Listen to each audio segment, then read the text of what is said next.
फिर वो 5,000 रुपए लेके मैं तो गया शेयर बाजार।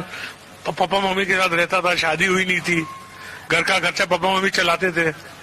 तो मेरा भाई प्रैक्टिसिंग चार्टर्ड अकाउंटेंट था, तो उसने मुझे उनके 2-3 क्लाइंटों से इंट्रोड्यूस करा दिया। तो मैंने उनको कन्विंस कर दिया। उस जमाने में ब्याज 12-13 टका मिलता था। मैं बोला मैं 18 टका ब्याज दूंगा, मैं आप मुझे पैसा दीजिए। तो पहले एक लेडी ने दिया, वो बोले सिक्योरिटी में। बोला सिक्योरिटी में तो मैं हूं, मेरे पास और कुछ नहीं है। तो बोली ठीक है, मैं तुम्हें 2.5 लाख रुपया दूंगा, पहले 1.25 लाख रुपया ले, उसके शेयर ले, वो शेयर मुझे सिक्योरिटी में दे, फिर 1.25 लाख और दे। तो मैंने वैसे चालू किया। फिर एक ब्रदर के क्लाइंट ने 10 लाख रुपया दिया, और आप बिलीव नहीं करेंगे 1985 की बात है, मैंने एक साल में वो 12.5 लाख रुपए से करीब 30 लाख रुपए कमाए, और वो जमाने में 4 लाख रुपए टैक्स भरा। तो ये तो भगवान ने, मतलब पिताजी एंकरेज नहीं करते थे, भाई के क्लाइंट नहीं रहते थे, तो मेरे को तो ये सब पैसा वैसा मिलने वाला नहीं था। फिर शादी हुई, 2-3 साल मंदे थे। फिर बहुत कहानी है। ऐसा हुआ कि शेयर लिए, 25 रुपए में लिए थे मैंने, 65 का भाव हो गया 4 महीने में, 25 का 65। वो जो मैंने 25 लाख रुपए कमाए थे वो सब टाटा पावर के शेयर ले लिए।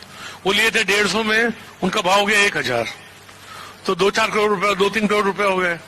फिर मधु रनवटे का एक बजट आया, उस समय शेयर बाजार में शेयर सब ऐसे शेयर ठोके कि मालूम नहीं कोई बॉक्सिंग मैच है। जो आए बोले बेच दो। और मुझे एक लगता था कि वीपी सिंह थे ठाकुर, लेकिन व्यापारी आदमी थे। He was the man who first abolished estate duty in India, brought down the rates of tax to 60%। तो मुझे लगता था बजट खराब नहीं आएगा। तो मेरे पास जो 2.5-3 करोड़ रुपया था, मैंने स्टेक में लगा दिया 1989 के बजट में। और आप बिलीव नहीं करें, बोलूं किसको। और मेरी शादी हुई तो मेरी वाइफ पैसे वाली फैमिली की थी, वो एसी रूम में रहती थी, गाड़ी थी, हमारे पास ना गाड़ी थी, हम तो बस में जाते थे। मेरी वाइफ ने मेरे को जिंदगी में आज तक एक ही चीज मांगी है, अपने रूम में एसी कब लगेगा।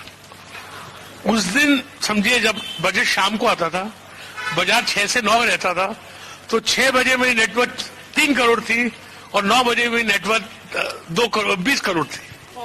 तो मैंने जाके बस एक ही चीज की, रेखा को घर पहुंचा रात को 2 बजे, सब डिस्कस वगैरह करके मैंने बोला रेखा अपना एसी आ गया। और फिर भगवान ने साथ दिया, और हमने क्या किया, कभी गलत काम नहीं किया पैसा कमाने के लिए। हमारे डैडी क्या बोलते थे, ये शेयर बाजार है, यहाँ कोई बीवी के बांगड़ बेच के आता है, कोई बीवी को बेच के आता है, कभी किसकी हाई नहीं लेना चाहिए। तो वो दिन और आज का दिन है, कभी मैं कोई शेयर को मैनिपुलेट करूं, इधर बेचूं उधर लूं, वो सब धंधे हमको आते ही नहीं है, आप समझे ना। और ना करने हैं तो आते हैं, लेकिन करने ही नहीं है।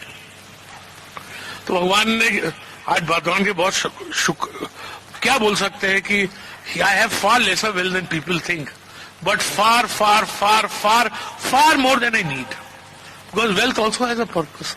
क्या करूंगा पैसे का, बच्चे को 200-500 करोड़ दे दूंगा, उसके बाद इससे मैं तो बहुत बार सोचता हूँ कि मरता हूं मैं कमाने के लिए, मजा मेरे जवानी और बहू करने वाले और बेटे और बेटी।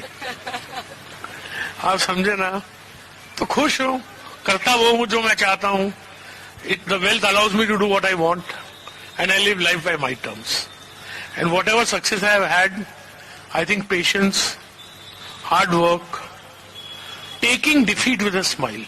मुझे बहुत बार नुकसान हुआ है जिंदगी में, बहुत बार सेटबैक लगा है, मैंने बहुत बार शेयर बेचे पैसा नुकसानी भरने के लिए, लेकिन एक बार हो गया। See never be afraid to make a mistake, only make one you can afford, so that you may live to make another one. Because if you are afraid to make a mistake, you cannot take any decision in life. तो मुझे गलती होती है, मैंने company में पैसा लगाया A to Z, मैं 150 करोड़ रुपया खोया उसमें, मैंने कभी उसके प्रमोटर से तेज बात नहीं की।